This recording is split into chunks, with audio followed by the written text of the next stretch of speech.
Welcome. You're listening to the Disney Twin Podcast.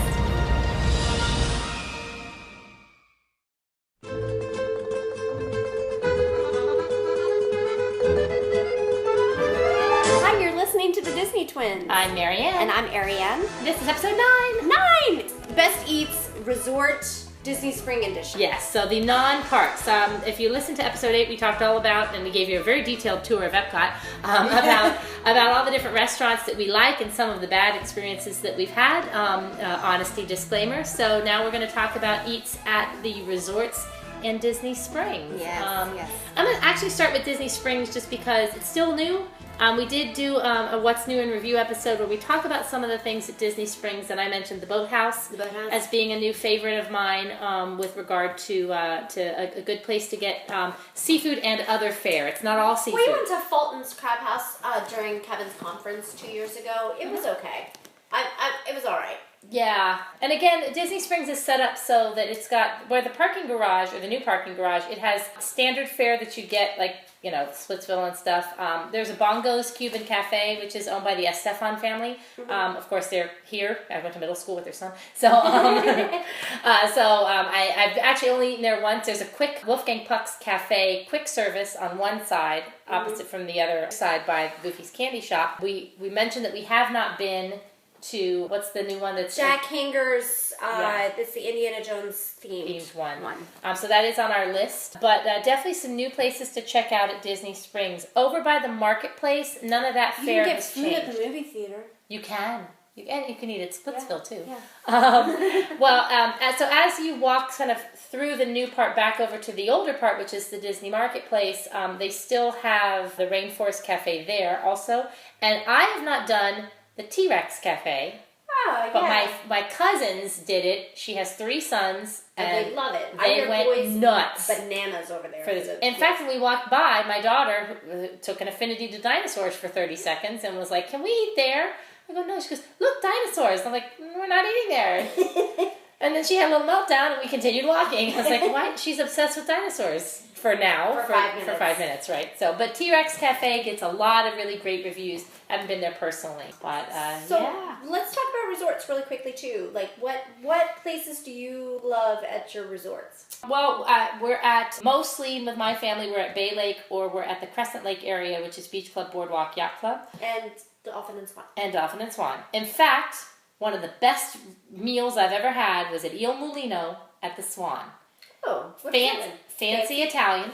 Okay. Fancy Italian. But I would say since the closing of Alfredo's, which I complained about in the last episode, it's the best place to get a fine Italian dining. It's Il Mulino at the Swan. Okay. Pricey, but amazing.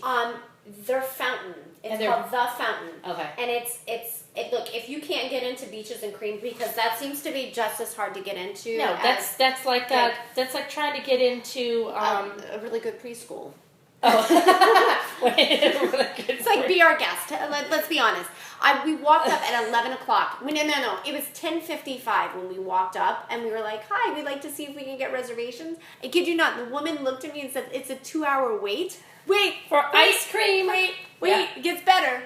There was nobody in the restaurant. I looked in the door and there was nobody seating. And I was like, "You just opened. Like, how are you on a 2-hour wait?" And I have friends that go to Beaches and Cream every time that they're there. And I'm a little bit like, I think it's the thing of myth. Yeah. I think it's kind of like Fort Knox or something, you know.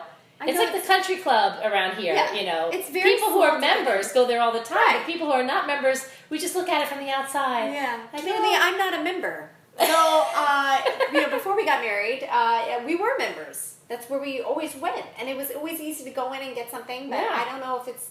So anyway, if you want to put something in the ice cream to get people to stay and be hungry or something. If you want the Beaches and Cream feel and you can't get in the door, you don't have reservations, go to the fountain over at the Dolphin and the Swan. It's just as good. And another speaking of the Swan, another character dining gem, a hidden gem, is Garden Grove. We had breakfast there, but they also serve lunch and dinner.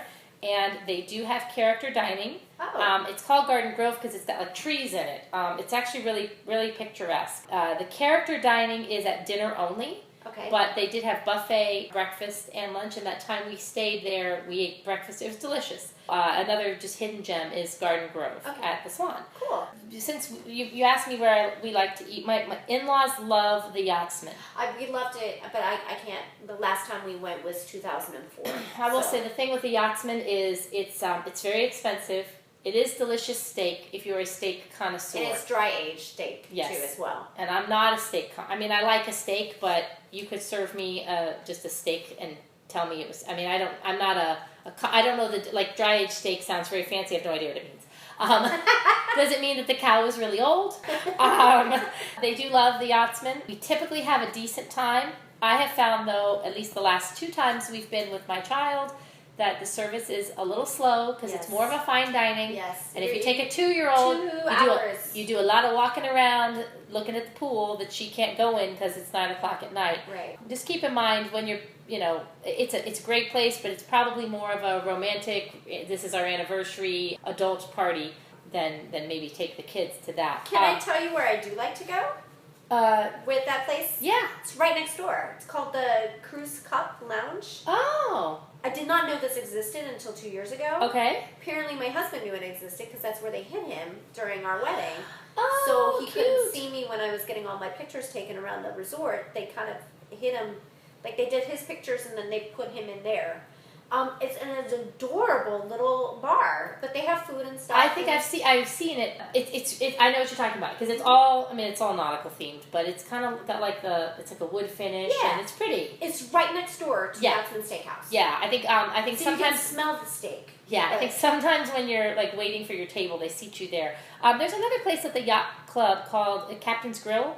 It's like lesser fare. And it's seafood, Ariane's favorite. Oh, go ahead. Yeah, well, I will say, this is, when they were building those hotels, you could leave the International Gateway at Epcot and take a tram that went around Crescent Lake and past those hotels and to the yacht club, which I believe was built first. And we would always go there with my dad because he loved the seafood platters and stuff at Captain's Grill. They have a great lobster roll. Beach Club, Cape May Cafe. Oh, and one of my favorite places to go for character breakfast. For character breakfast. Because it's not, you can walk in and just be like, it's not my absolute favorite. No, it's my second favorite. I'll tell you, we'll get to that in a second. But I think it's my favorite in just the simple way that I can get up there and go, hey, can I get breakfast this morning? And they go, yes. Yes. Okay, great. You just walk in. Yeah. But I do love the fair food that they have on the boardwalk. That seems to be where we, like, you get a corn dog, you can get some funnel cakes, you can just kind of walk around and eat to your little piggy heart's content there. And the family I married into, the Tobin family, would disown me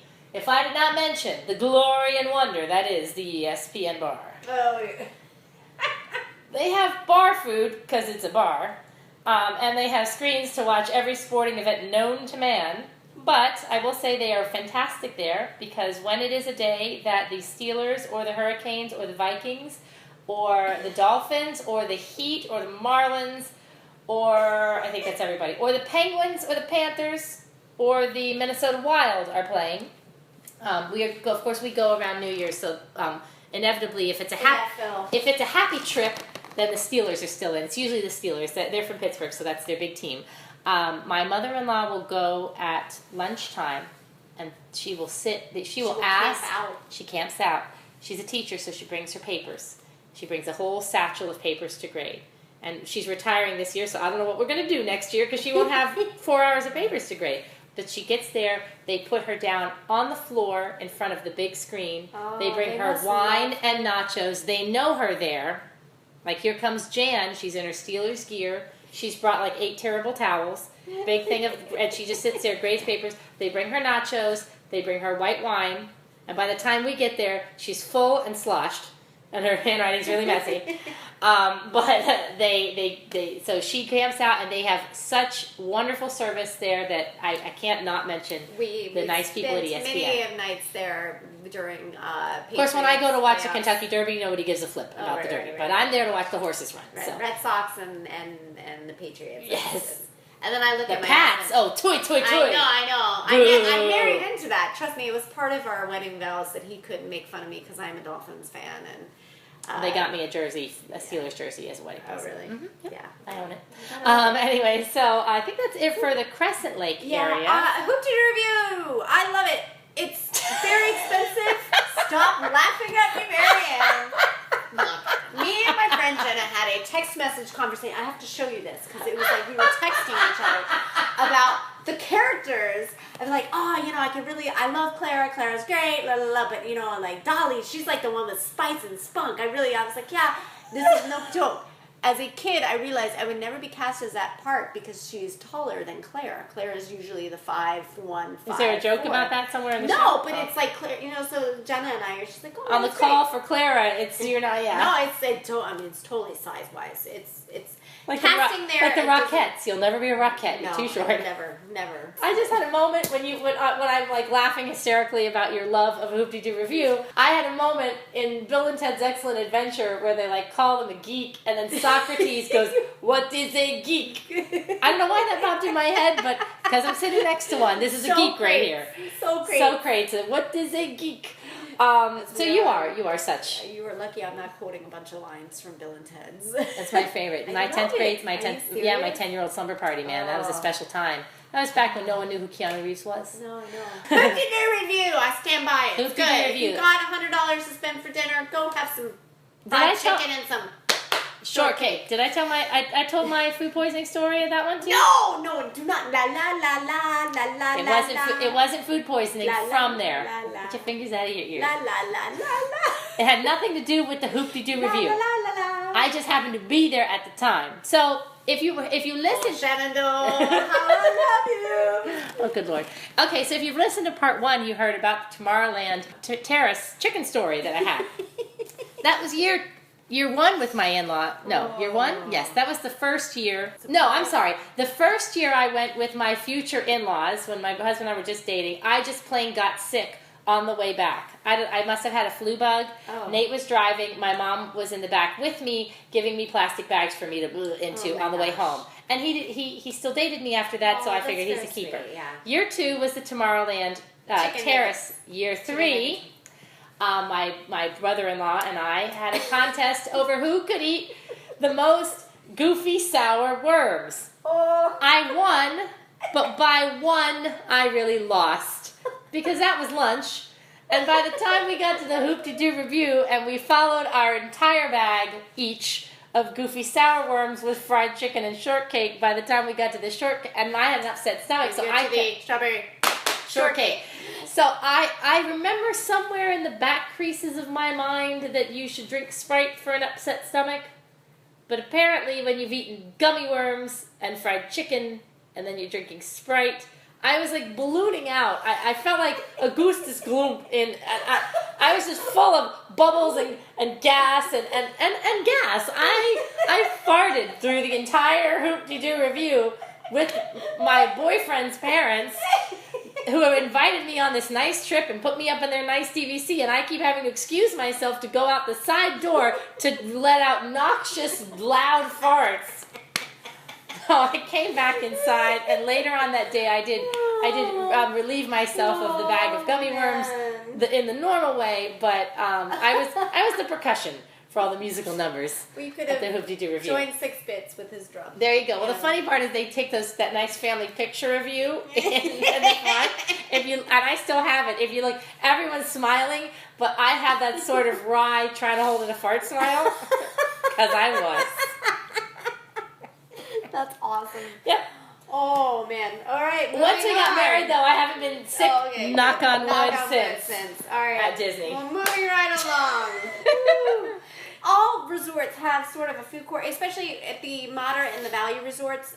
Look, let's just be honest. It's a food court at a value or a moderate resort.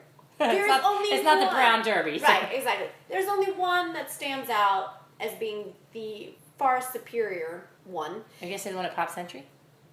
Oh no, I'm talking about Port Orleans French Quarter because of the beignets. Yeah. And let me tell you, that's like the cheapest. It's like $2.95 for 3, or you can get like 6 for like $5. It's the cheapest thing you can get. If we stay at the Riverside, we walk because it's a short distance. And you eat beignets. You're supposed to walk. You should run back. We should, yeah.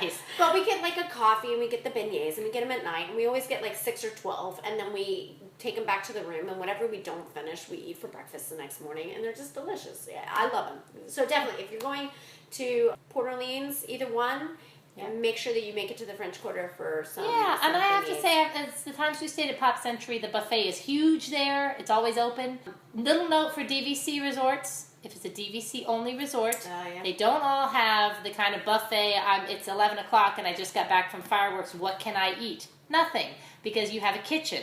So they are letting you cook your own food. Yeah. They have sit-down reservation-only restaurants, and they have a store where you can buy things to go back and take, but heat them and eat them, like Stouffer's instant meal kind of things. Yeah. So if you are staying at DVC, just remember they've given you a kitchen, so they're not going to feed you as much. Okay. Around the monorail at Magic Kingdom, hands down my favorite place to eat is the Kona Cafe at the Polynesian. And then I want to go to Trader Sam's too. We need to do like an adult outing. Kona Cafe is our favorite place around the Luau's great. Ohana's is a fantastic restaurant, but we always end up at the Kona Cafe because they have really interesting sushi choices. Oh, okay. They do, Which I can't eat anymore. I know, seafood. Yeah, I'm sorry, I really love seafood, and they have the sort of Tinkerbell glowing drinks. Oh, fun. And the reason we like it so much is the first year on New Year's Eve, it was the only place we could get a reservation. And I had a friend of mine with me, so he went up and flirted with the host, who was of the same persuasion, and we had a really nice table. And then we all got little drinks with lights in them. And my mother-in-law's like, I really like these little Tinkerbells that light up, so he brought her a box. Oh, literally, a like box? Yeah, like a little box of like 20 of them. So when she hosts Disney parties, she puts glowing Tinkerbells in everyone's drinks. Yeah, but if you turn them all on, they give you seizures. There's too many lights. So anyway, we Kona Cafe. There's a lot of great places at Grand Floridian, but they're a little bit upscale right now. We're not at that point in our lives. The Wave at Contemporary is nice, but of course the flagship is the California Grill, which I've never been to. I went when it first switched. When it was top of the world. No, well, yeah, that. But then when they switched it over, like I said, 2004 was the last time we ate there. Yeah. Like all of our fine dining was done Pre-children. after we had a wedding. Like it was really that year right after we got married, and we had the annual pass. And before we had kids. Yeah. Well, I have to say that everyone I know who's done California Grill cannot say enough. My in-laws have done it a couple of times. It was wonderful when we went. And they do dim the lights, so the fireworks viewing is absolutely amazing, I've heard. Yeah. And I think, is that it for resorts? Yeah. Of note, I mean... Yeah. I mean, like I said, you've got the food courts, here's the other thing. If you're out partying till 1 o'clock at the parks, do not expect to be able to come back and get food. That is very true. So it's not to that, and I think that's my biggest complaint. People are going to be at the parks late, and if you didn't eat properly, make sure. So that's one of the biggest complaints. and really, if you think about it, although they have some fantastic restaurants, as we said at the resorts, the key principle of Disney is to try to keep you in the park as long as possible. Yes. So, just have that kind of in the way back of your mind, because when you're in the Magic Kingdom, for example, even at extra magic hours, they close some things down, but you can still eat. Yeah. When you get back to the hotel, it's like go to sleep, wake up, and come back to the parks and eat and spend more money. Yeah. So let me ask you, character dining. What is your go-to character? Since we talked about Cape May's and it not being number one, what is your number one? I'm glad you remembered, because it's also on the monorail. It's the character dining that's at the Grand Floridian, that character breakfast. Oh, and the 1900 fair. Yep, 1900 Park Fair, and the reason being is because it has Alice, the Mad Hatter, and Mary Poppins. Oh. Other character dining is mostly just either princesses or the Fab Five. I do like 1900 Park Fair because it's Alice, the Mad Hatter, and my daughter's favorite place. Ohana's. Really? We are big Lilo and Stitch fans. That's and it's really cute because I had for Halloween Ainsley wanted to be Lilo. Of course, she decided Maddie was going to be Stitch. So I creatively made a Lilo and Stitch costume. Well done. And I was a lot of compliments. Let me tell you, Lilo's face when she walked in with that dress, and it's the same dress that Lilo wears with the red dress with the white flowers. She just but she was like, you could be like, if she could speak, you would be like, oh my gosh, she's wearing my dress! Well, and I will say, character dining takes a bit of practice for a couple of reasons. The buffets, of course, you're going back and forth for food all the time. The characters come and they give you time at the table, but be strategic, and you can ask the waitress where they come from, because they have a pattern that they follow. They never deviate from that pattern. Don't run up to the characters. They will come to you. Yeah, they will come to you. And if you've missed one, the waitress will ask, did you not see Mad Hatter? Because he'll be around again. And they do their best to help you there. Yeah. Chef Mickey's is another great character dining place, but always hard to get into because it's in the main concourse of the Contemporary. But anyway, I had to learn through doing where to seat my child, where to seat myself, where to place my camera and the autograph book, because when they do come, it's a quick visit and it's crowded and it's fast. You gotta also play it with these are expensive. I won't lie. And it's more expensive for a kid. It's like $30 for your kid to go eat, and they're not going to eat a lot. So definitely not $30 worth. So we learned it wasn't until just last year. She was almost 5 when she was comfortable going to character dining. Yeah. Characters. It wasn't something she wanted to do. It wasn't something she wanted to be involved with. Until just last year. So really try it out with your kids. Don't do a bunch of character dining unless you're going, this is your only trip to Disney. Then by all means do it, but don't be shocked if your kid is not happy and then just doesn't want to enjoy breakfast. Or if they're hungry, which you know how kids are when they're hungry. Ginny we did Alice for her 2nd birthday, and I had an Alice shirt my cousin made. So that was really great. But now, because of the anniversary of Mary Poppins that just happened, we've been watching a lot of Mary Poppins. So Ginny's request, and we're going to do it again in May, is she said, can we go back to the restaurant so I can hold Mary Poppins' hand? Oh, that's cute. Yeah. So when they start requesting things, it's nice. Ainsley was like, I want to go to Mickey's. And Chef Mickey's, that's where the monorail goes through. I want to go there. And I was like, oh, okay. This is your one treat. Like, oh my gosh, now she's asking. And I found somebody through the Team Run Disney group that they were getting rid of a reservation. And I was like, I'm jumping on it. We actually ended up switching it. It worked out perfect. But I have to throw out, if you are not character breakfast, but you want like an all you care to enjoy kind of skillet thing, Whispering Canyon with some entertainment. Yes, Whispering Canyons at the Wilderness Lodge is hysterical, and be sure to ask for ketchup. That's all I'm going to leave with.